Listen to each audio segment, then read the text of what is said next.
That's the whole point. Yeah, cross cancellation. It's when I said boom, it's multiplied, that makes this one rational. Everything is factored, so this is one problem now. I just have to clean it up. One thing on top, one thing on the bottom, something over itself. X over x equals 1. Factor of 1, cancel it out. Now these x's are locked up. No, they're terms. They're touching pluses or minuses. No. That's why you're locking them up. Right, exactly. Oh, gotcha. But these were factors. 2x and 3x are free floating. Okay, they're factors already. X over x cancels out. 2 over 3 is already reduced. The binomials don't match. So on top, I've got a 2 times 2x minus 3. And on the bottom, we have a 3 times x plus 6. And I double check that I didn't miss anything. 2 and 3 are outside, but those are in lowest terms. Binomials don't match. Done. If I write parentheses 2x minus 3 and then write the 2, it's considered wrong? It's not good form. If you've got a factor and a binomial, put that outside factor in front. Mm-hmm. So that'll be the final answer? Mm-hmm. Yes, that's it. There's nothing else to cancel. Yep. I wrote it backwards. I did too. Is that okay? What's that? I wrote it backwards. What do you mean backwards? With the 2 behind? Yeah. 6, I put 6 plus 6. Oh, if you left this as 6 plus x, that's fine. Yeah. 6 plus x and x plus 6 mean the same thing. Is that what you mean? Yeah. Addition, that doesn't matter. It's a little more proper with it, to see the variable first, but it's not wrong. 6 plus x can stay that way. It's just subtraction, you got to worry about flipping the order. All right, so complex fractions. Oh, that word complex, this sounds scary. What you just did just now, that is a complex fraction. It's just not written in complex fraction form. Remember that a fraction is a division problem. A fraction, say a numerical fraction, like say 3/5, algebraically we would write that as little p over little q, where p and q are each integers. Okay? So a regular fraction would be like 3 over 5, an integer over an integer. Okay? Or if we're talking about rational expressions, then we're talking about like a capital P over capital Q, a polynomial over a polynomial. But a polynomial is flat. So you got a flat polynomial over a flat polynomial. Okay? These are rational expressions. All a complex fraction is a numerator over a denominator. But the numerator, instead of just being a plain old integer or a nice flat polynomial, the numerator is itself a fraction. And instead of the denominator being just a plain old integer or plain old flat polynomial, the denominator is a fraction. A complex fraction is just a fraction in which the numerator and or the denominator are themselves fractions. A fraction over a fraction. Fraction over a fraction. Or one of them is a fraction, the other's not. But a complex fraction has at least one or both, the numerator and denominator, are fractions themselves. I know, ugly, right? But remember this, all a fraction is a division problem. This main division bar in a complex fraction just means divide.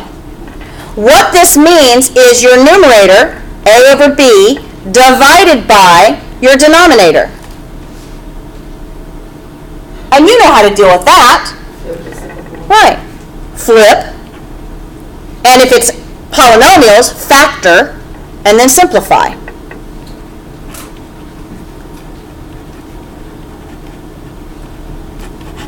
See, complex fractions are not a new skill for you to learn.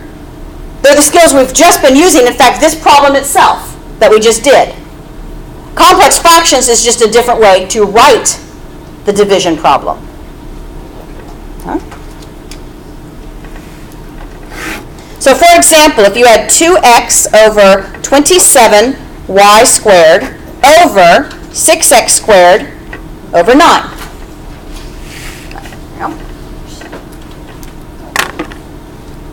Now, as a rule, I want you to do this. It's not really necessary for one like this. I'll show you how it differs from the next one I'm going to show you. But lock it up. Okay. Because in order of operations, PEMDAS, a fraction bar is actually what's called a grouping symbol like parentheses. Even though this wasn't given with parentheses, this is a grouping symbol, which means order of operations says simplify everything you can on top, and simplify everything you can on the bottom separately. And then the last thing you do is the division. Just like here. You had to simplify everything in the parentheses here and simplify everything in the parentheses here, and the last thing you did was division. Okay? Even though PEMDAS division comes before, division comes after parentheses, the idea is that it is actually, when it's written as a bar like this, it means you've got to take care of, it's like parentheses. Here, where you had the parentheses written. Simplify this first, then divide. Here, you didn't have parentheses, but it does mean that. This means put up the parentheses so you can see them and write it horizontally. So this is 2x over 27y squared divided by 6x squared over 9. Now, these parentheses mean do anything you can inside of them first, right? Now, is there anything you can do to simplify inside the parentheses? You can reduce, you can reduce the 6 or, well, no, because they're not like terms. Yeah, 6 over 9, you could actually reduce that. Yeah, you could. Okay. Now, for our purposes, I'm not going to do that right now, but yes, you absolutely could. Okay, I'm going to keep this a little cleaner and just say no. But my point is there's no addition or subtraction inside these, right? Like here, there was addition and subtraction. We had to clean those up to single rationals before we could divide. Okay? Here, there's no addition or subtraction. Okay? I locked them up. I wrote it as horizontal division. I saw if there was anything I could simplify. Yeah, you can do 6 over 9, but there's no plus or minuses to put common denominators. Okay? So I'm just going to drop those parentheses and I'm going to flip. 2x over 27 y squared times 9 over 6x squared. Huh? Yeah. Yeah. I'm going to multiply across, but first I'm going to factor completely. Now, there's nothing really to factor here, but it does help me sometimes to expand. Because then it's easier to see what I can cross out. So I just want my exponents to expand. If you're dealing with bigger exponents, then that's unwieldy to do. But for our purposes right now, it'll help you see what you're allowed to do. Now that everything is fully factored, expanded, it was flipped, factored, and expanded, boom, you're multiplied. Now, start canceling things out. A single x goes away, no y's cancel out. 9 and 27 can become 1 over 3. Yeah. Now, I think I can keep going, but sometimes it just helps me to clean it up a little bit first. See, 1x canceled out top and bottom. 9 over 27 became 1 over 3. I can see there's something else to do, but it looks so messy right now. I'm going to clean it up a little and then ask again. Across the top, I have a 2. Everything else canceled out. And across the bottom, I've got 3 times 6. And I've got a single x and 2 y's, so x, y squared. And before I move on, I go, oh, yeah, the 2 and the 18. Okay? You might have caught that first. I like to tend, if it gets really messy, I write it and to clean it up and then check again. That just helps me. That becomes 1 over 9. So there's nothing but a 1 on top, but it's on top, so we have to keep it.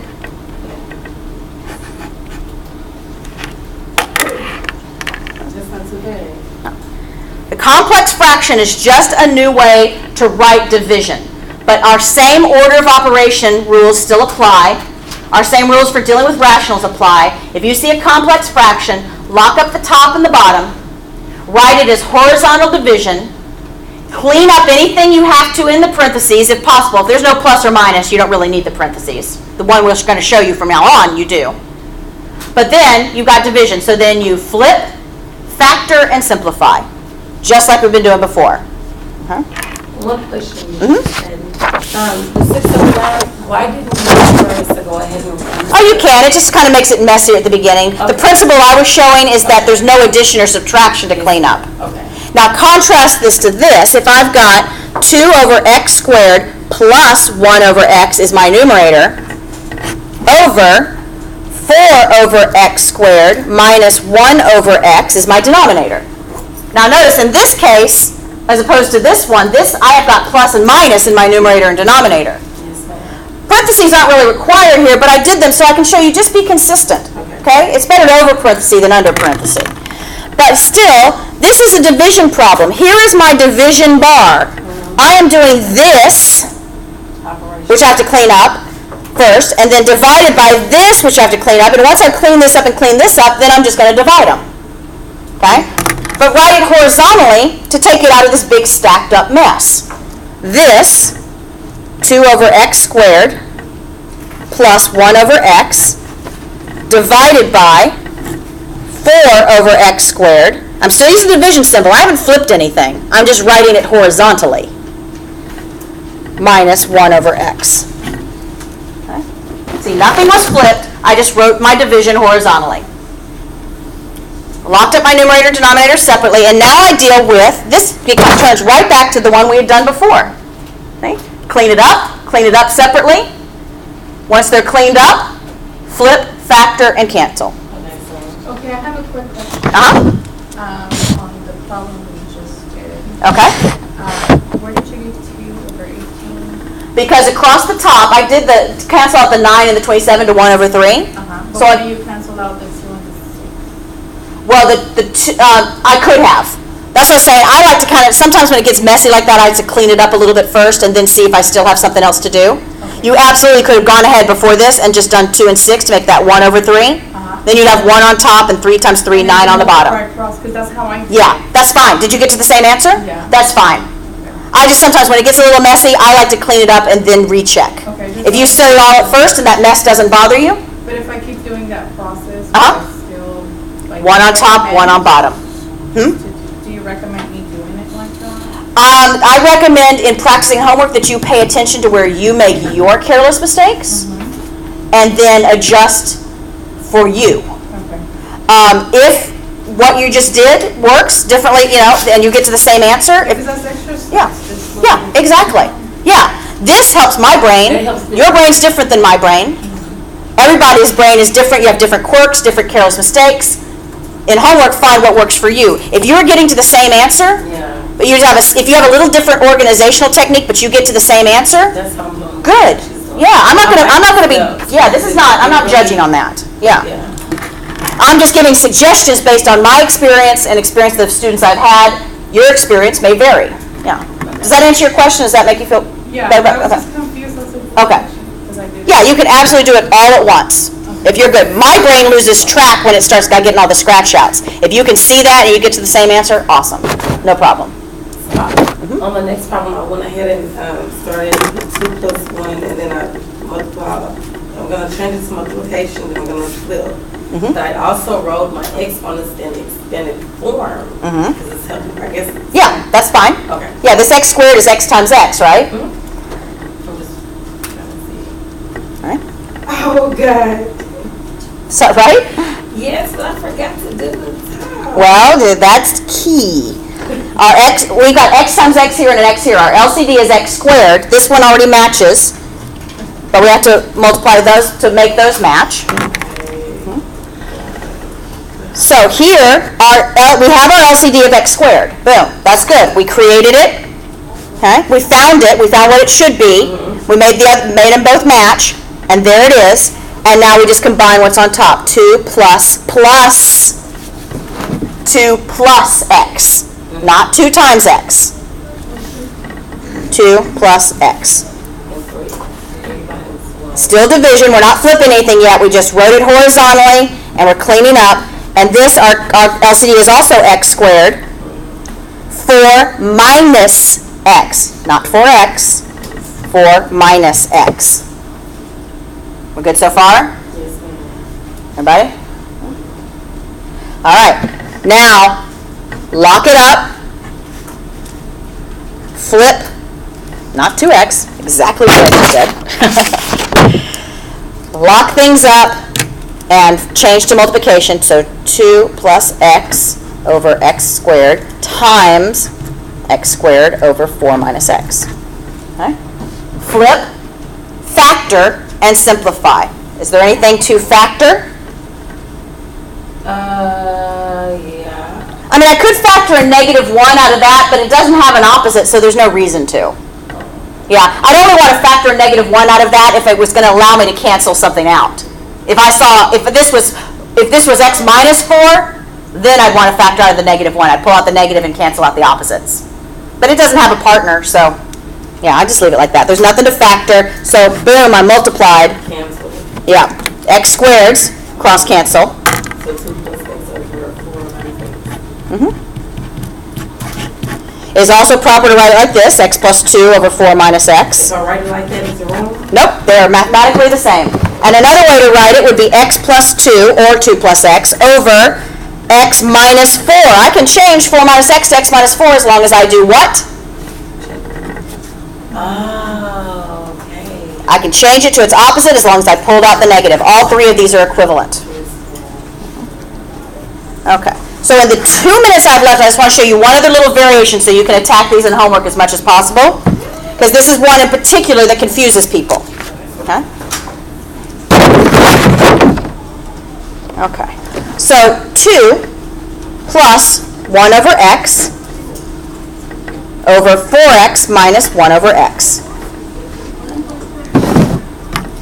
Lock them up and write them horizontally. We're not flipping anything, just writing it horizontally. Horizontal division.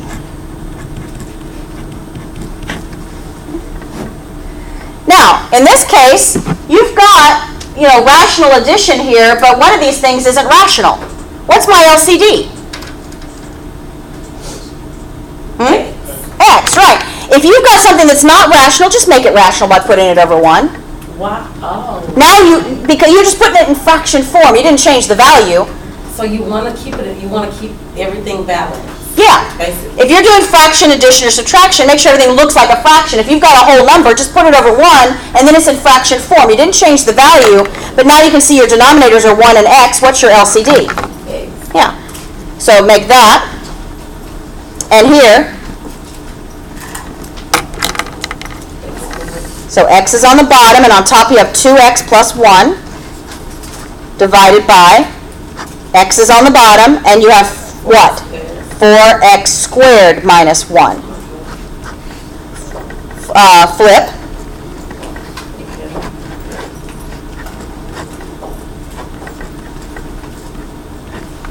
Okay? So, wrote it horizontally. Because these weren't rational, made them look rational so you could find your LCD and clean them up with a common denominator. You flip. Now you factor. Is there anything to factor? No, ma'am. Yes, ma'am, the 2 and the 4. Oh, the x, well, okay. So you can get the 4x squared minus 1, right? Yeah. How can you factor it? 2 and 2. 2 plus x. 2 minus x. Is it I'm sorry? Thank you. Conjugates. Difference of squares. You see, hey, it's not linear. There's no GCF, but it's not linear. I got to ask myself, can I factor? And then you got to ask yourself, well, if it's not linear, maybe I can factor it. What do I have? You have a difference of perfect squares. It is a binomial with a difference, and this is a perfect square, perfect square, perfect square. Which means conjugates. You need to be able to do difference of squares to conjugates in your sleep. Okay? This is 2x plus 1 over x times x over 2x plus 1 times 2x minus 1. Conjugates. Everything's factored, locked up, boom, it's multiplied. Those x's can go away. And 2x plus 1 goes away. Across the top you're left with 1. And across the bottom you're left with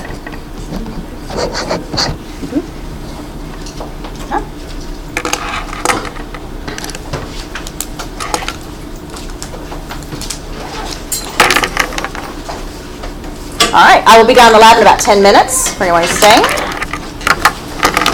And do as much of those 15 homework problems as you can before I see you on Thursday. Everything is posted, ready to go.